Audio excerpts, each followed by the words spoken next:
Hi guys, तो क्या आपको पता है कि हमें इंग्लिश पढ़ने लिखने और बोलने के लिए सबसे इम्पोर्टेंट चीज़ क्या है? वो है वर्ड्स। यस फ्रेंड्स, यदि आपको वर्ड्स नहीं पता है तो आप किसी भी सेंटेंस को बोल नहीं पाओगे, बना नहीं पाओगे। किसी भी वर्ड को यदि आप चाहो तो इंग्लिश में नहीं बोल पाओगे। क्यों? क्योंकि आपको उसकी मीनिंग नहीं पता है। यदि आपको उसकी मीनिंग पता है तो आप बहुत ही आसान तरीके से इंग्लिश बोलना, पढ़ना और लिखना भी समझने लगोगे। ठीक है, तो देखिए, इसके लिए आपको स्पेलिंग के जो मिस्टेक्स होते हैं उसके बारे में पता होना चाहिए। ठीक है, यदि आपको सही से स्पेलिंग ही पता नहीं होगा किसी भी वर्ड का तो आप कैसे इंग्लिश कॉन्फिडेंस के साथ बोल पाओगे, लिख पाओगे या फिर पढ़ पाओगे। देखिए, इंग्लिश तो सब कोई पढ़ लेता है लेकिन उसको समझ नहीं पाते हैं। क्यों? क्योंकि उसमें जो इंग्लिश के वर्ड्स होते हैं उसकी हमें मीनिंग पता नहीं होती है और सही सही हम लिखना, पढ़ना और बोलना नहीं सीख पाते हैं। तो देखिए, ये है पार्ट थर्ड। यदि सारे पार्ट को हमारे देख लेते हैं तो आपको स्पेलिंग मिस्टेक कभी भी नहीं होगी। और यदि आप किसी कम्पिटेटिव एग्जाम की तैयारी कर रहे हैं तो उसके लिए भी ये बहुत ही इंपॉर्टेंट रूल्स है। ठीक है, उसमें भी जो स्पेलिंग के एरर्स होते हैं वो आते हैं। तो देखिए, ये है पार्ट थर्ड। यदि पार्ट वन और पार्ट टू आपने नहीं देखा है तो ऊपर आई बटन पे क्लिक करके वहाँ पे आप देख सकते हैं, या फिर आप हमारे चैनल के प्ले लिस्ट में जाएंगे, वहाँ पे देखेंगे स्पेलिंग मिस्टेक रूल्स लिखा होगा। उस पर जब आप क्लिक करेंगे तो आपको सारे रूल्स, सारे क्लास, सारे पार्ट मिल जाएगा। तो देखिए, आज की इस वीडियो में आप क्या सीखने वाले हैं कि जो ई लेटर है, ठीक है, जो ई लेटर है, बड़ी ई और छोटी ई, तो इसका जो साउंड है तो हमें कैसे पता चलेगा कि कौन से वर्ड में हमें इसके साउंड के लिए ई का प्रयोग करना है, कहाँ पे हमें ई ए का प्रयोग करना है, कहाँ पे डबल ई का प्रयोग करना है, कहाँ पे ई आई का प्रयोग करना है, ई वाई का प्रयोग करना है, आई का और आई ई का। क्योंकि देखिए, इन सभी का साउंड है ई। ठीक है, आप समझ रहे हैं, इन सभी का साउंड क्या है? ई है। यानी कि ई साउंड के लिए इन सभी लेटर का हम प्रयोग करते हैं। तो कैसे पता चलेगा कि ई साउंड के लिए हमें इनमें से कौन लेटर का कब प्रयोग करना है? ठीक है, तो इसी के बारे में आज के इस वीडियो में आप पढ़ोगे। जैसे कि किसी ने आपसे बोला कि लिखो डीप। ठीक है, तो यहाँ पे देखिए, डीप में ई का साउंड आ रहा है। तो यहाँ पे डीप में हमें नहीं पता है कि यहाँ पे इनमें से कौन से लेटर का प्रयोग होगा। देखिए, जो ई का साउंड है इन सभी लेटर में से ही कोई ना कोई लेटर आएगा, इसके बाहर कोई भी लेटर नहीं आएगा ई के साउंड के लिए। ठीक है, तो यदि आप समझ लेते हैं कि ई के साउंड के लिए हमें इन सब लेटर का कब प्रयोग करना है तो आपके लिए बहुत ही आसान हो जाएगा इंग्लिश पढ़ना, लिखना और बोलना। ठीक है, देखिए, डीप, डीप का मतलब क्या होता है? डीप का मतलब गहरा होता है। यहाँ पे देखिए, डीप के लिए ई के साउंड के लिए डबल ई आया है। यहीं पे देखिए, सी में ई के साउंड के लिए ई ए आया है। हीट में देखिए, ई के साउंड के लिए ई ए आया है। रिसीव में देख लीजिए कि यहाँ पे रिसीव में ई के साउंड के लिए ई आई आया है। फील्ड में ई के साउंड के लिए आई ई आया है। अचीव में ई के साउंड के लिए यहाँ पे देखिए आई ई आया है। ठीक है, तो कैसे पता चलेगा कि कब हमें ई आई, कब हमें आई ई, कब हमें डबल ई, कब हमें ई ए का प्रयोग करना है ई के साउंड के लिए? अब मान लीजिए कि यदि आपको ये पता हो गया कि कब हमें प्रयोग करना है, तो किसी ने यहाँ पे लिख दिया डबल ई के जगह पे ई आई लिख दिया, तो आप झट से पता कर लोगे कि यहाँ पे डबल ई नहीं होगा, यहाँ पे क्या हो जाएगा? यहाँ पे होगा, यहाँ पे आई ई नहीं होगा, यहाँ पे होगा डबल ई। ये करेक्ट होगा। ठीक है, तो सारा डाउट आज की इस वीडियो में आपका क्लियर होने वाला है। चलिए वीडियो को शुरू करते हैं। तो देखिए, सबसे पहले देखते हैं कि ई के साउंड के लिए हम ई का प्रयोग कब करेंगे। तो देखिए, रूल नंबर 1 है कि यदि किसी वर्ड के अंत में ई के साउंड के बाद क्या हो? कॉन्सोनेंट प्लस ई हो, तो वहाँ पे ई के साउंड के लिए हम ई के साउंड के लिए क्या प्रयोग करेंगे? ई का प्रयोग करेंगे। देखिए कैसे, जैसे कि यहाँ पे देखिए मीट, मीट में आप देख सकते हैं कि ई के साउंड के बाद क्या आ रहा है? मीट में किसी ने आपसे बोला कि मीट लिखो, मीट। ठीक है, तो आप मीट में यहाँ पे देख सकते हैं कि यहाँ पे मीट दो तरह के होते हैं। एक होता है एम डबल ई टी और ये है एम ई टी ई। ठीक है, तो ये आपको जब कोई भी आप सेंटेंस लिखोगे तो आपको पता चल जाएगा कि उसका कहने का सेंस क्या है। ठीक है, जब आप बोलोगे तो यहाँ पे कौन से मीट का प्रयोग होगा, क्योंकि दोनों का मतलब अलग अलग है। ठीक है, तो आपको समझ में आ जाएगा कि यहाँ पे कौन से मीट का प्रयोग होगा। यदि इस मीट का आपको प्रयोग करना है एम ई टी ई, तो यहाँ पे आप देख सकते हैं कि ई के बाद क्या आ रहा है? ई साउंड के बाद यहाँ पर देख रहे हैं कि कॉन्सोनेंट आया है, टी आपका कॉन्सोनेंट हो गया और उसके बाद ई आया है। मतलब कि ये जो वर्ड है इस रूल को फॉलो कर रहा है, इसलिए यहाँ पे हम ई के साउंड के लिए ई का प्रयोग किए हैं। और देखिए लास्ट में जो ई आता है ये साइलेंट रहता है, ठीक है। किसी भी वर्ड के अंत में अगर ई आता है तो वहाँ पे ई लेटर को हम प्रोनाउंस नहीं करते हैं। यहाँ पे देखिए एम ए और टी को केवल लिखा है मीट, ठीक है। देखिए नेक्स्ट क्या है, सीन। सीन में आप देख सकते हैं कि ई के साउंड के बाद क्या आ रहा है, कॉन्सोनेंट प्लस ई आ रहा है, ठीक। उसी तरह से यहाँ पे देखिए सीड, कंसीड, कंप्लीट, कन्वेन। यहाँ पे देखिए कन्वेन। अब आपको समझ में आ गया कि किसी भी वर्ड के अंत में अगर ई साउंड के बाद कॉन्सोनेंट प्लस ई आता है, अगर यहाँ पे ई के जगह पे किसी कोई और लेटर लिखा गया है तो आप झट से पता कर लोगे कि यहाँ पे क्या होगा, ई लेटर होगा। यहाँ पे कोई लेटर नहीं होगा ई के अलावा, क्योंकि इसके बाद क्या आ रहा है, कॉन्सोनेंट प्लस ई आ रहा है, ठीक है। तो आई होप रूल नंबर 1 आपने अच्छे से समझ लिए होंगे। चलिए अब आगे देखते हैं। रूल नंबर 2 है कि ई के साउंड के लिए हम ई ए का प्रयोग कब करेंगे। तो देखिए यदि किसी वर्ड के अंत में और बीच में ई के साउंड हो तो वहाँ पे ई के साउंड के लिए हम ई ए का प्रयोग करेंगे। जैसे कि हीट, हीट में देख सकते हैं कि वर्ड के बीच में ई का साउंड आ रहा है, ठीक है। यहाँ पे देखिए इसके पहले एच है और ई ए के बाद टी है, मतलब कि बीच में ई का साउंड आया है, तो इसलिए यहाँ पे ई ए का प्रयोग हुआ है। उसी तरह से यहाँ पे देखिए सी वर्ड के अंत में आया है ई का साउंड, ठीक है। पी में देख सकते हैं कि वर्ड के अंत में आया है, टीच में वर्ड के बीच में आया है, रीड में देख सकते हैं कि वर्ड के बीच में आया है रीड, यहाँ पे देखिए मीट में वर्ड के बीच में आया है, ठीक है। अब यहाँ पे आप ये सोच लो, यानी कि आप सोचोगे कि अगर यहाँ पे हम ई के साउंड के लिए ई का प्रयोग कर रहे हैं रूल नंबर 1 में, और यहाँ पे ई के साउंड के लिए ई ए का प्रयोग कर रहे हैं, यहाँ पे देखिए यहाँ पे भी जो ई का साउंड है वर्ड के बीच में आया है, और यहाँ पे भी हम दिए हैं कि वर्ड के बीच में आना चाहिए। अंत में तो आप समझ जाओगे, ठीक है, अंत में, क्योंकि यहाँ पे रूल नंबर 1 में अंत में नहीं है। तो देखिए यहाँ पे क्या दिया है, आपने रूल नंबर 1 में क्या देखा, यहाँ पे देखते हैं रूल नंबर 1 में आपने क्या देखा कि वर्ड के अंत में क्या होना चाहिए, कॉन्सोनेंट प्लस ई होना चाहिए। लेकिन यहाँ पे देखिए रूल नंबर 2 में आप देख रहे हैं, यहाँ पे रूल नंबर 2 में कि यहाँ पे क्या है, कॉन्सोनेंट प्लस ई नहीं है। यहाँ पे आप देख रहे हैं किसी भी वर्ड के अंत में कॉन्सोनेंट प्लस ई नहीं आ रहा है।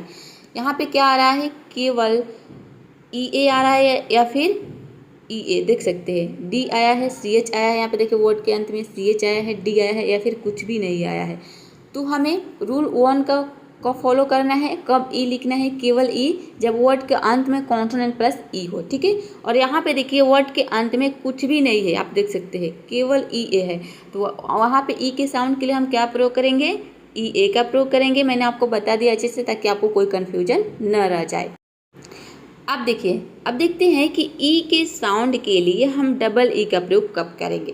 तो देखिए यदि किसी वर्ड के बीच में ई के साउंड हो तो वहाँ पे हम ई के साउंड के लिए डबल ई का प्रयोग करेंगे। जैसे कि देखिए मीट, मीट किसी ने आपसे कहा मीट लिखो, तो यहाँ पे देखिए वर्ड के बीच में ई का साउंड आ रहा है, ठीक है, ये हो गया आपका मीट, डबल ई आ रहा है। फील, चिक, नेक्स्ट है ग्रीन, वीक, सिक। तो इन सभी वर्ड में आप देख रहे हैं कि ई का जो साउंड है वो वर्ड के बीच में आ रहा है। अब यहाँ पे आप सोचोगे कि मैंने तो रूल नंबर 2 में यही बताया था कि वर्ड के बीच में अगर ई का साउंड, यहाँ पे भी है वर्ड के बीच में ई का साउंड आ रहा है तो यहाँ पे ई ए का प्रयोग हुआ है। और वहाँ पे मैंने बता दिया और रूल नंबर 3 में कि वर्ड के बीच में ई का साउंड आ रहा है तो डबल ई का प्रयोग को कैसे पता चलेगा, तो ये तो पता चलेगा आपको प्रैक्टिस पे, ठीक है।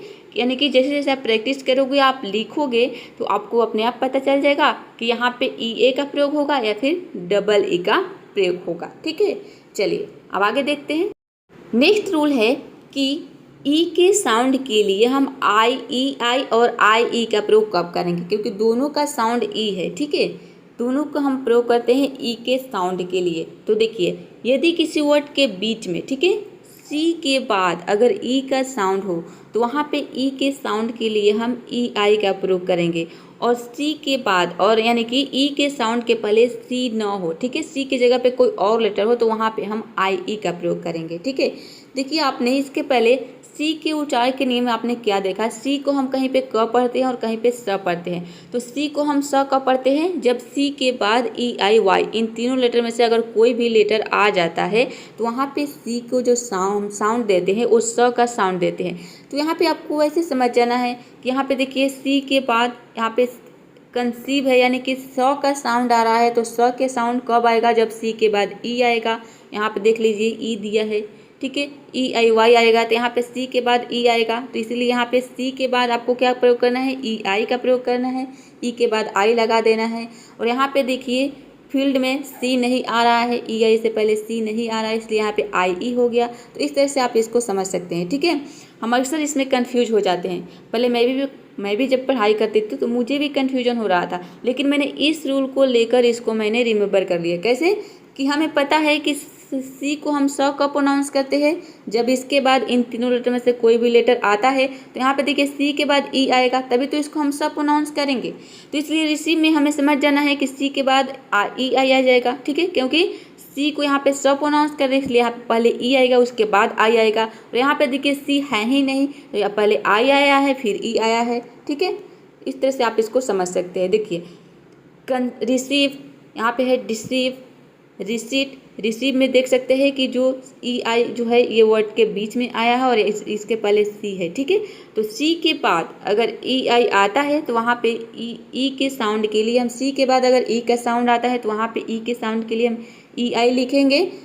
और सी के बाद अगर मतलब कि ई के साउंड के पहले सी नहीं आता है तो वहाँ पे ई साउंड के लिए हम क्या लिखेंगे, आई ई लिखेंगे। तो आई होप आप समझ गए होंगे कि ई आई और आई ई हमें कब लिखना है, ठीक है, स के साउंड के बाद, ठीक है। स का साउंड अगर सी हो, सी का जो साउंड है स होगा, और तो वहाँ पे हम ई आई का प्रयोग करेंगे। और यदि स का साउंड नहीं हो तो वहाँ पे हम आई ई का प्रयोग करेंगे, ठीक है, ई के साउंड के लिए। कहाँ पे, वर्ड के बीच में।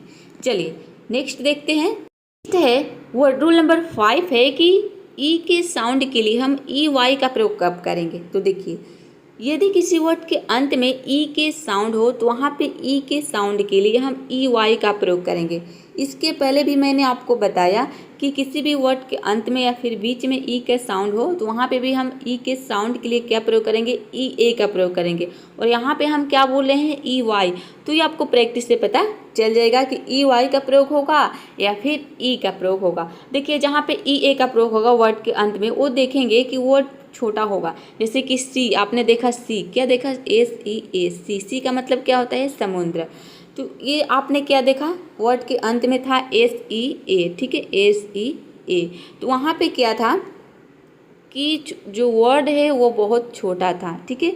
और यहाँ पे देखिए वर्ड जो है थोड़ा बड़ा है उससे, ठीक है। Monkey, donkey, trolley, honey, money, pulley. तो इन सभी वर्ड में आप देख रहे हैं कि जो वर्ड है थोड़ा लंबा है, ठीक है। और जहाँ पे ई ए लगेगा वहाँ पे आप देखेंगे कि वर्ड थोड़ा छोटा रहेगा। तो यहाँ पे देखिए आपको समझ में आ जाएगा कि हम यहाँ पे ई वाई का प्रयोग करेंगे या फिर ई ए का प्रयोग करेंगे। तो देखिए यहाँ पे ई वाई का प्रयोग हुआ है इन सभी वर्ड में। किसी ने आपसे कहा मंकी की मीनिंग बताओ, तो आपको पता है कि मंकी यानी कि MON हो जाएगा, और की के लिए क्या हो जाएगा, यदि की का मतलब चाबी भी होता है तो KEY हो जाएगा। यहाँ पे देखिए KEY हो गया की, और MON हो गया मंग की, ठीक है। उसी तरह से है डंक, DON के, और की के लिए हो जाएगा, ई के लिए क्या हो जाएगा, EY, क्योंकि आपको पता है कि ई का साउंड आ रहा है तो EY का प्रयोग होगा। नेक्स्ट है ट्रॉली, और वर्ड थोड़ा लंबा लग रहा है इसलिए यहाँ पे EY का प्रयोग होगा, ठीक है। देख रहे हैं हन्नी, मन्नी, पुली। तो ये आप जैसे जैसे प्रैक्टिस करेंगे आपको पता चल जाएगा, ठीक है। गाइस यदि आप हमारी वीडियो को देख रहे हैं तो क्या आपको मेरी वीडियो पसंद आ रही है? यदि पसंद आ रही है तो प्लीज़ वीडियो को एक लाइक ज़रूर कर दीजिएगा। आपके लाइक का जो कोई भी पैसा नहीं देना पड़ता है। और हाँ, यदि आप हमारे वीडियोज को रोज़ देखना चाहते हैं, यानी कि आप बहुत ही आसान तरीके से इंग्लिश पढ़ना, लिखना और बोलना सीखना चाहते हैं, तो इसके लिए आपको कर लेना है चैनल को सब्सक्राइब, ताकि जब भी मैं कोई वीडियो अपलोड करूँ उसका जो नोटिफिकेशन है आपके पास पहुंच पाए, ठीक है। देखिए अब नेक्स्ट रूल देखते हैं। रूल नंबर 6 है कि यदि किसी वर्ड में 2 या 3 कॉन्सोनेंट के बीच अगर ई का साउंड हो, छोटी ई, यहाँ पे देखिए छोटी ई आएगा, ठीक है, छोटी ई आ जाएगा। तो यहाँ पे ई के साउंड के लिए हम क्या प्रयोग करेंगे, आई का प्रयोग करेंगे। जैसे कि देखिए यहाँ पे है सीन, SIN, किल में देखिए KILL, डिप, DIP, डिप। सभी वर्ड में देख सकते हैं कि 2 कॉन्सोनेंट के बीच में आया है। यहाँ पे देखिए सीन 2 कॉन्सोनेंट आया है, और यहाँ पे देखिए मिल्क में देख सकते हैं कि 3 कॉन्सोनेंट आया है, ठीक है। आई से पहले एम हो गया और आई के बाद LK हो गया। ये हो गया आपका 3 कॉन्सोनेंट के बीच में ई का साउंड आया, इसलिए हम यहाँ पे ई के साउंड के लिए क्या लिखे हैं, आई लिखे हैं, ठीक है। तो आप समझ गए होंगे कि हमें आई का प्रयोग कब करना है, कि किसी भी 2 या वर्ड में 2 या 3 कॉन्सोनेंट के बीच में अगर ए का साउंड आता है तो वहाँ पे ई के साउंड के लिए हम क्या प्रयोग करेंगे, आई का प्रयोग करेंगे। गाइज बहुत सारे स्टूडेंट्स का कमेंट आ रहा था कि मैम हमें इंग्लिश जब लिखते हैं तो हमें समझ में नहीं आता है कि हम कौन से लेटर का प्रयोग करें। ठीक है, स्पेलिंग मिस्टेक बहुत होता है, इसलिए मैं स्पेलिंग मिस्टेक पे आपको पूरा सीरीज दे रही हूँ। यदि इन सभी पार्ट्स को आप देख लेते हैं तो आपको कभी भी स्पेलिंग मिस्टेक नहीं होगा। यदि थोड़ा बहुत कन्फ्यूजन रह जाएगा तो आपको प्रैक्टिस से फुलफिल हो जाएगा, यानी कि आप जब प्रैक्टिस करोगे तो आपको अपने आप पता चल जाएगा कि कौन से लेटर का हमें क्या प्रयोग करना है। बाकी आपका काम है, मेरा काम है बताना और आपका काम है करना। ठीक है, प्रैक्टिस करना, यानी कि आपने एक बार वीडियोज को देख लिया तो आपको इससे काम नहीं चलने वाला है। इसके लिए आपको क्या करना पड़ेगा, प्रैक्टिस करना पड़ेगा, यानी कि आपको बहुत सारे वर्ड्स लेने हैं जिसमें ई हो, ई ए हो, आई हो, तो इन सभी वर्ड्स को ले लेना है और आपको क्या करना है, वर्ड्स को लेने के बाद उसके प्रोनाउंसिएशन को या फिर उसकी मीनिंग को लिखने की कोशिश करनी है। जब आप लिखोगे ना तो आपको पता चल जाएगा कि हाँ यहाँ पे इस लेटर का प्रयोग होगा और आपके अंदर वो कॉन्फिडेंस आ जाएगा, जिससे आप रुकोगे नहीं, कंटिन्यू सीखते रहोगे। ठीक है, तो ये वीडियो कैसा लगा कमेंट बॉक्स में ज़रूर बताइएगा और वीडियो को लाइक, शेयर, चैनल को सब्सक्राइब करना बिल्कुल मत भूलिएगा। मिलते हैं नेक्स्ट वीडियो में फिर किसी और नए टॉपिक के साथ। नए टॉपिक वहीं आएगा, आपका पार्ट 4 आएगा स्पेलिंग मिस्टेक के रूल्स के। ठीक है, चलिए see you in the next video.